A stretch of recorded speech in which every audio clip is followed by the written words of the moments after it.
Yesus. Selanjutnya kita akan masuk ke dalam pelayanan firman.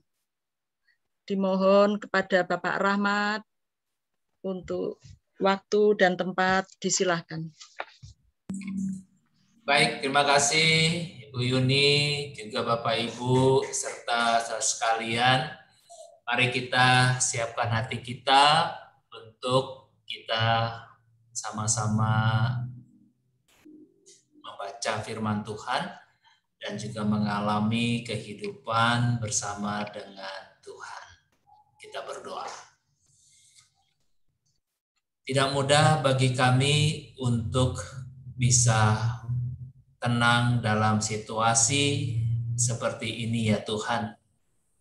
Berita-berita yang menggelisahkan kami, juga situasi lingkungan kami yang juga meresahkan dengan pandemi COVID-19. Pekerjaan-pekerjaan kami pun juga kami harus lakukan dengan penuh kehati-hatian.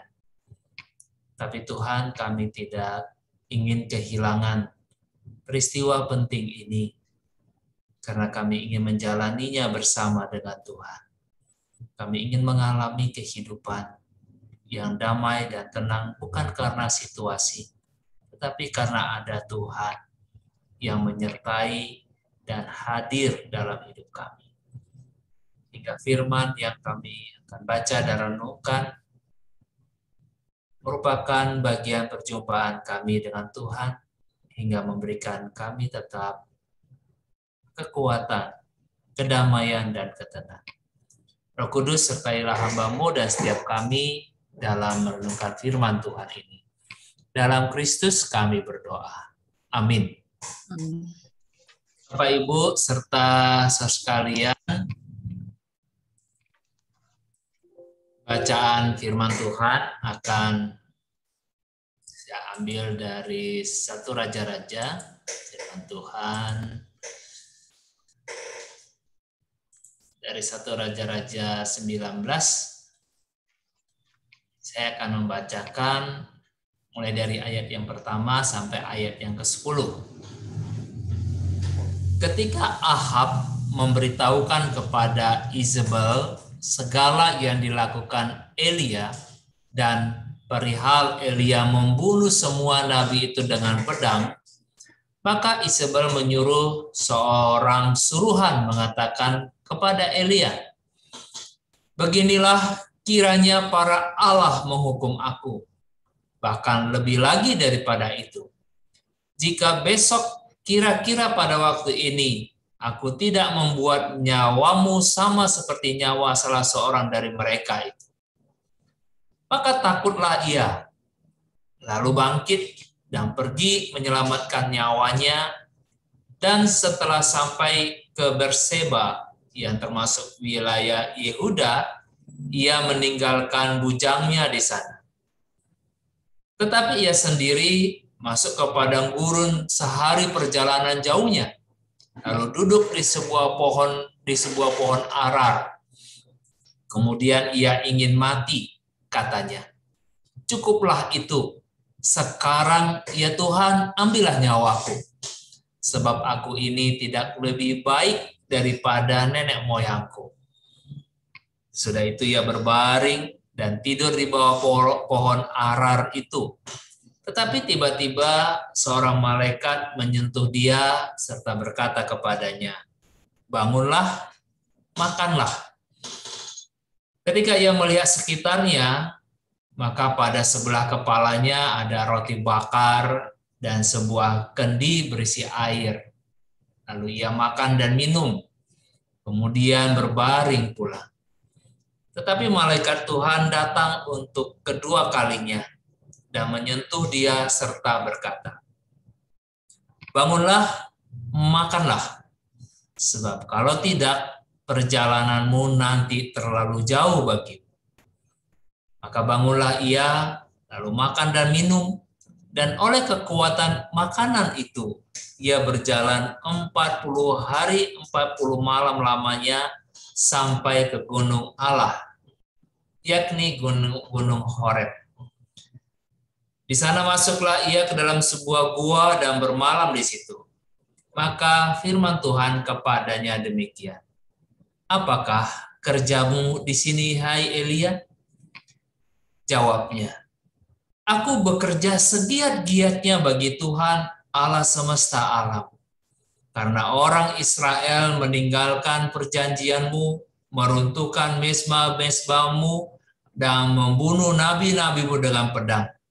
Hanya aku seorang dirilah yang masih hidup, dan mereka ingin mencabut nyawaku. Demikianlah pembacaan firman Tuhan. Bapak Ibu, saya ingin bertanya kepada Bapak Ibu sekalian. Mungkin bisa ada satu atau dua orang nanti bisa menjelaskan ya. Apakah persamaan dan perbedaan dari tiga kata ini? Berserah, khawatir, dan ketakutan. Apa persamaan dan perbedaan dari berserah, khawatir, ketakutan?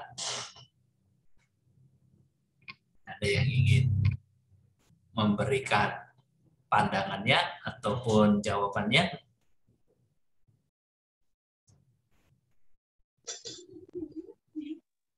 Boleh, Pak. Boleh, Pak baca. Mari silakan. Kalau berserah, khawatir, dan ketakutan itu rasanya sama-sama ada sesuatu yang di luar kemampuan kita, Pak. Sehingga jadinya berserah, khawatir, dan takut. Karena ada sesuatu yang rasanya kita nggak bisa kendalikan sendiri. Itu persamaannya, Pak.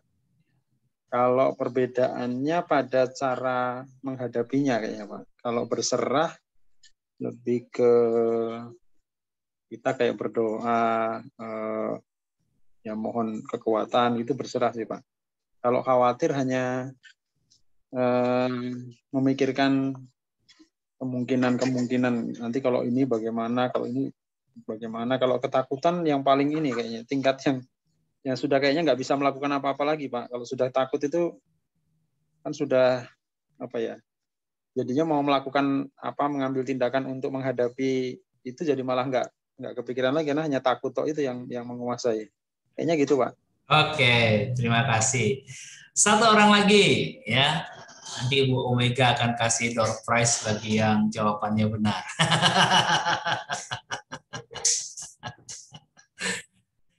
Satu orang lagi, siapa yang ingin memberikan pandangannya? Boleh Pak Rahmat. Ya, mari Pak Wid. Sama-sama persekutuan mantan. Baik, berserah, khawatir, ketakutan, ada satu hal yang sama, itu menyangkut perasaan. Berserah itu artinya segala perasaan itu tertuju pada Tuhan, bersandar pada Tuhan, sesuai dengan iman. Tetapi khawatir dan ketakutan itu adalah berasal dari rasa juga, tetapi ada pemikiran dari situ karena rasa manusiawinya. Jadi kalau berserah ini adalah menyangkut iman yang besar, kalau khawatir dan ketakutan ini adalah perlengkapan dari manusia yang selalu khawatir dan ketakutan. Itu dua hal yang berbeda, saya bedanya. Terima kasih, Pak Rahmat. Baik, terima kasih Pak Fajar sama Pak Wid ya. Nanti kalau ada yang lain bisa menuliskan di chatting gitu ya. Ya, hampir sama ya, sama persis seperti itu. Hanya saya lebih memfokuskan pada pembahasan kita ya. Berserah, khawatir, takut, persamaannya betul, sama-sama punya masalah. Ya, sama-sama punya masalah. Mereka punya masalah. Persamaannya itu ada masalah yang berat. Nah, kalau berserah, dia masih sadar, ini aku punya masalah.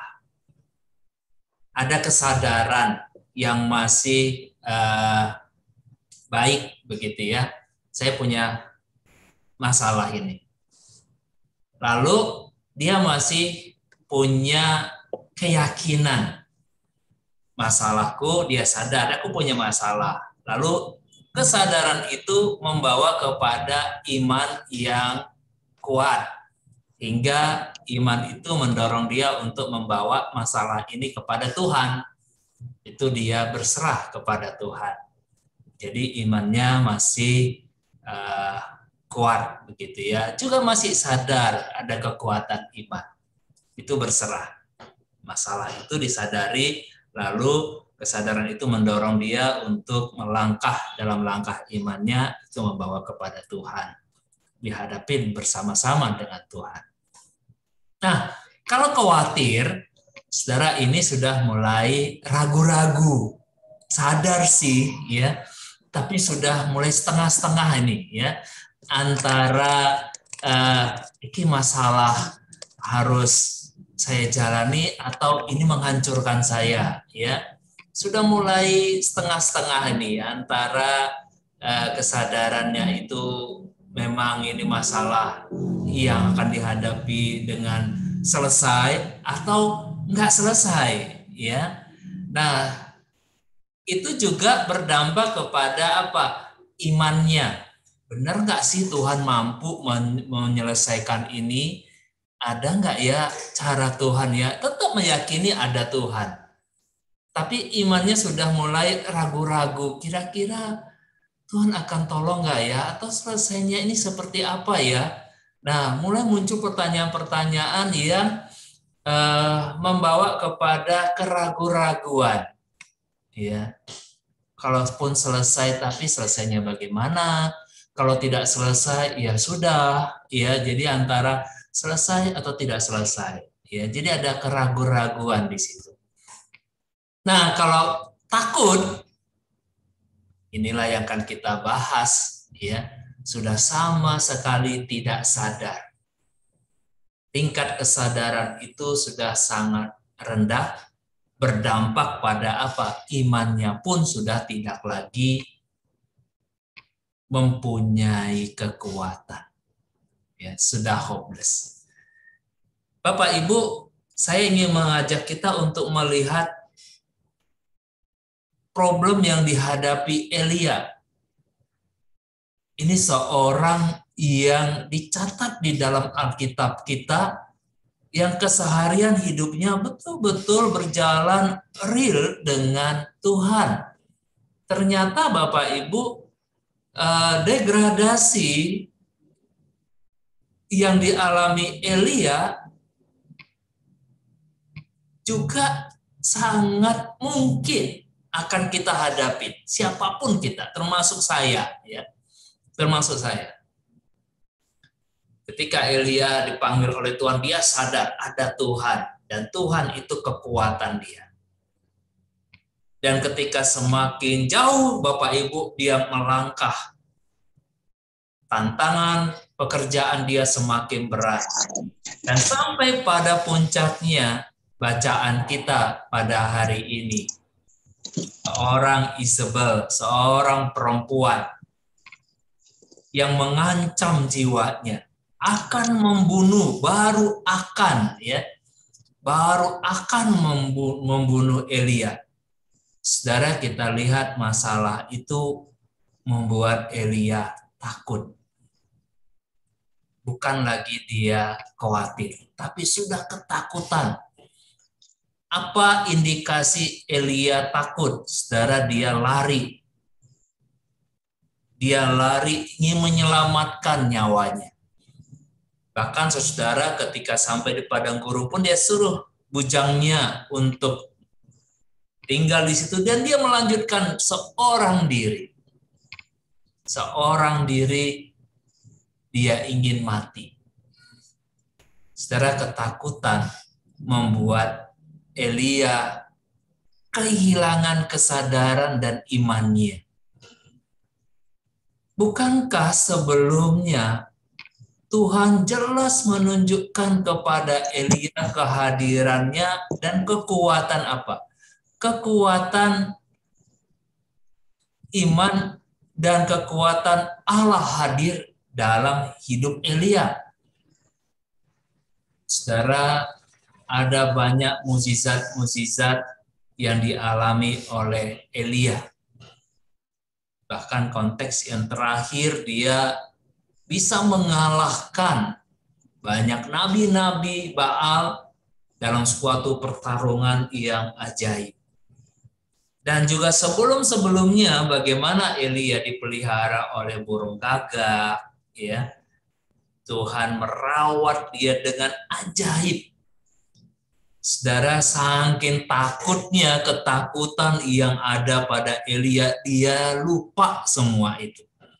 Itu dia tidak lagi sadar kalau hidupnya disertai oleh kuasa Tuhan. Saudara, masalah kita memang sama saat ini.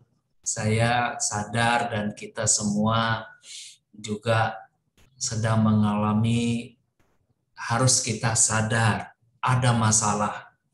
Ya, ada masalah yang kita hadapi. Jangan kita berpura-pura ataupun sekedar ragu-ragu, bisa jadi kita akan terbawa kepada hal yang demikian. Bisa juga kita akan depresi ketika kita tidak sadar ada masalah yang sedang kita hadapi. Pandemi COVID-19 ini kita sadar, ini masalah kita semua. Jangan kita sangkal. Ada beban berat di sana. Nah, dalam kesadaran yang sama juga Bapak Ibu, kita pun jangan sampai membohongi diri kita kalau ada banyak mukjizat yang telah Tuhan lakukan sepanjang kehidupan kita sebelum pandemi ini. Kita harus sadar pengalaman-pengalaman hidup kita sebelumnya. Di situ ada kasih dan kuasa Tuhan. Jangan sampai ketakutan kita, jangan sampai masalah kita pada saat ini membuat kita kehilangan kesadaran akan perjumpaan kita dengan Tuhan dalam peristiwa-peristiwa yang lalu.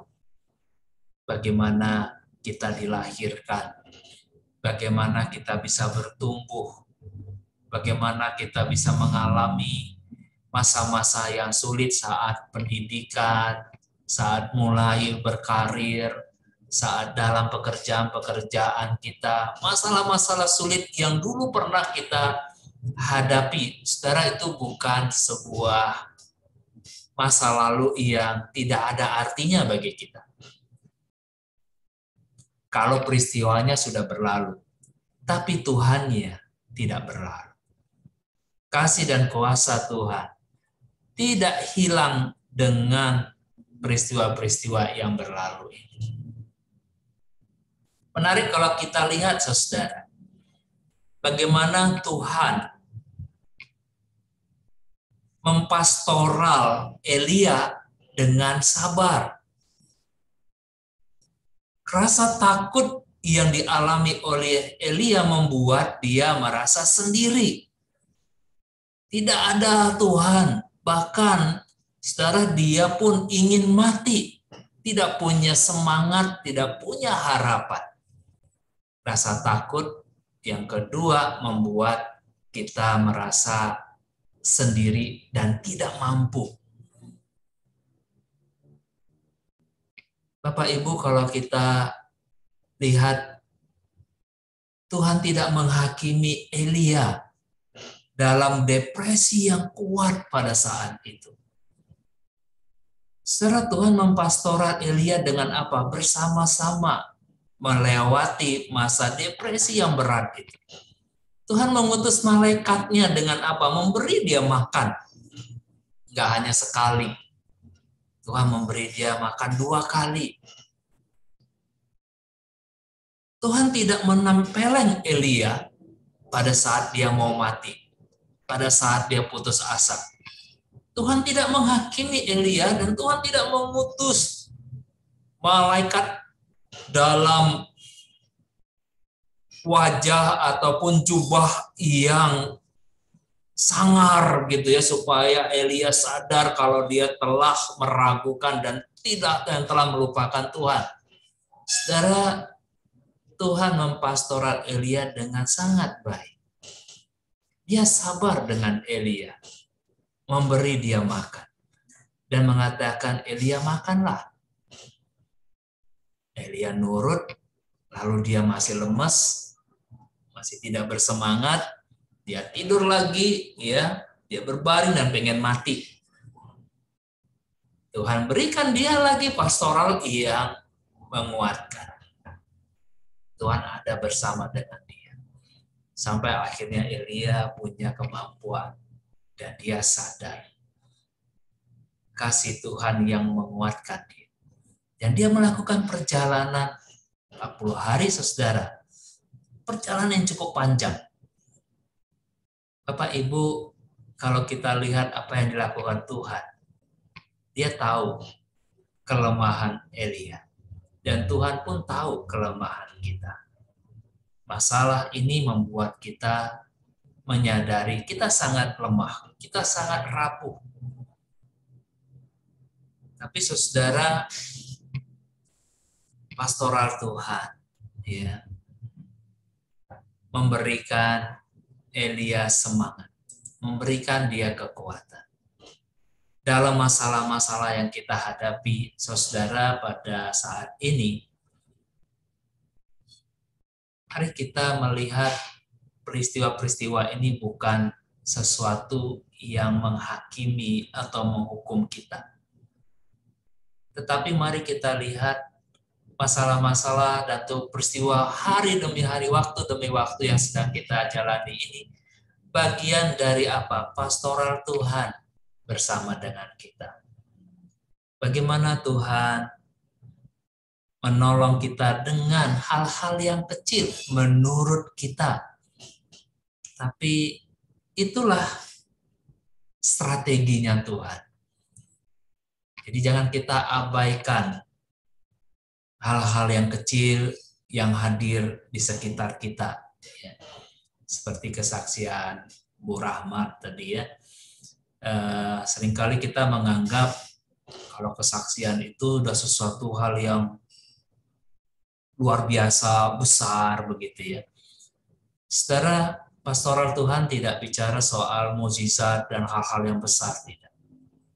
Tapi bagaimana kita bisa menyadari kehadiran Tuhan itulah yang paling utama. Dan kehadiran Tuhan itu lewat apa? Lewat peristiwa-peristiwa hidup yang kita jalani sepanjang hari. Termasuk pada saat kita bangun, pada saat kita mandi, pada saat kita bisa bernafas. Setelah itu makanan-makanan yang Tuhan hadirkan bagi kita di padang gurun.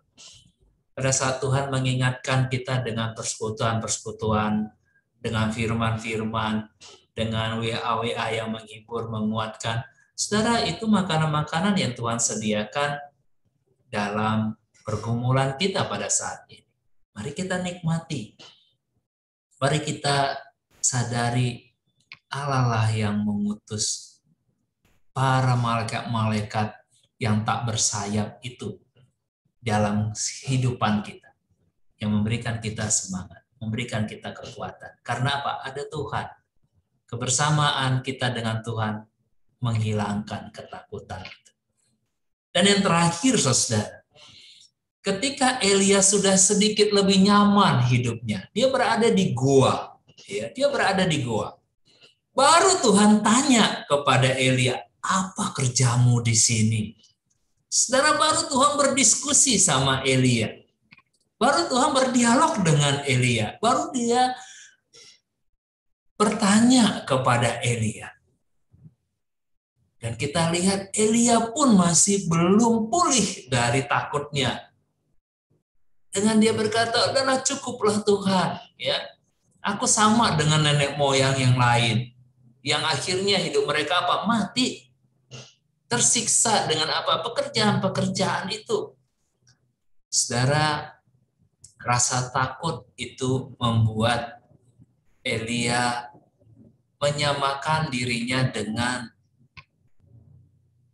hal-hal negatif yang menghantui pikirannya.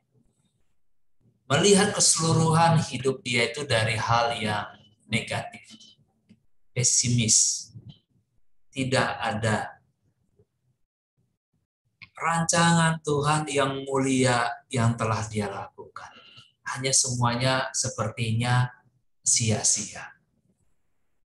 Ada sebuah ilustrasi, Bapak Ibu, ada sebuah cerita. Ada dua orang bersaudara yang tinggal di rumah tua. Satu malam mereka sama-sama memperhatikan seekor laba-laba. Karena tinggal di rumah tua, ya jadi ada banyak sarang-sarang laba-laba begitu ya. Nah, pas malam itu hujan. Ya.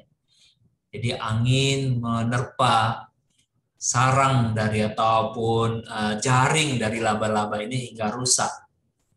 Dan laba-laba ini menata lagi jaring itu. Sama lagi Bapak Ibu, datang lagi angin, ya rusak lagi sarangnya. Dan mulai ada hujan hingga dinding rumah itu sedikit licin ya. Dan laba-laba ini coba naik, dia jatuh lagi. Dia naik lagi, dia jatuh lagi. Lalu kedua kakak beradik ini berdiskusi. Apa yang kamu pelajari dari laba-laba itu? Si kakak bilang, persis kayak hidup saya. Laba-laba itu buat sarang, rusak, gak berhasil. Apa yang dia lakukan, akhirnya rusak. Dia mau naik tembok, temboknya licin, dia jatuh. Dia naik lagi, dia jatuh lagi. Kayaknya hidup saya seperti itu. Gak ada yang berhasilnya. Udah coba ini, gagal. Berupaya itu, gagal. Coba bangkit, gagal. Kayaknya semuanya sia-sia. Semua penuh kegagalan. Gak ada yang berhasil. Hidup saya itu seperti laba-laba itu. Melakukan sesuatu yang sia-sia. Karena toh juga sarangnya rusak. Dan dia tidak mampu untuk naik lagi ke tembok itu. Lalu si kakak bertanya, kalau kamu, apa yang kau pikirkan? Lalu dia berkata, saya lihat laba-laba itu pejuang hebat. Dia tidak menyerah. Walaupun situasinya berganti-ganti. Angin datang merusak. Hujan datang melicinkan tembok itu. Tapi dia nggak menyerah. Dia terus berjuang untuk membuat sesuatu yang dia yakini pasti berhasil. Karena itulah hidupnya. Sepanjang dia masih hidup, dia berusaha naik tembok itu. Dan dia terus berusaha buat jaring-jaringnya. Karena apa? Itu hidupnya. Dia tidak menyerah untuk kehidupan dan sepanjang dia hidup. Saudara, bagaimana kita terlepas dari takut? Bukan soal masalah kita selesai atau tidak selesai. Masalah kita nggak pernah selesai. Sepanjang kita hidup, kita pasti punya masalah. Tapi kita jangan sampai kehilangan keyakinan kita. Ketika Tuhan memberikan kita hidup, inilah hidup kita. Masalah ada, iya. Tapi kita punya hidup. Punya kehidupan yang Tuhan hadir dalam kehidupan itu. Yang Tuhan juga berjuang dalam kehidupan itu. Dan kita pun juga harus berjuang. Tuhan saja berjuang untuk kehidupan. Kenapa kita harus menyia-nyiakan hidup? Kenapa kita berserah dan menyerah, bahkan kalah? Kalau Tuhan saja menghargai dan berjuang untuk kehidupan itu. Saudara, mari kita jalani kehidupan kita saat ini bukan dengan ketakutan, tetapi dalam sebuah perjuangan. situasi, rusaknya harapan dan cita-cita kita, mimpi kita, biarkanlah. Yang penting masih kita punya kehidupan, kita punya Tuhan, dan kita punya perjuangan untuk menjalani hidup ini. Amin. Tuhan berkati dan menguatkan kita. Terima kasih Bapak Rahmat, luar biasa untuk firman kali ini, membuka hati kita bahwa kita harus tetap yakin dan percaya akan Tuhan, bahwa Tuhan tidak pernah meninggalkan kita. Kasih Tuhan senantiasa ada untuk kita, hamba-hambanya yang percaya. Jadi jangan sampai ketakutan atau masalah kita membuat kita lemah, melunturkan kepercayaan kita akan kasih dan karunia Tuhan pada kita semua. Jadi mari kita senantiasa berserah dan bersandar hanya kepadanya. Kebersamaan kita dengan Tuhan menghilangkan ketakutan kita.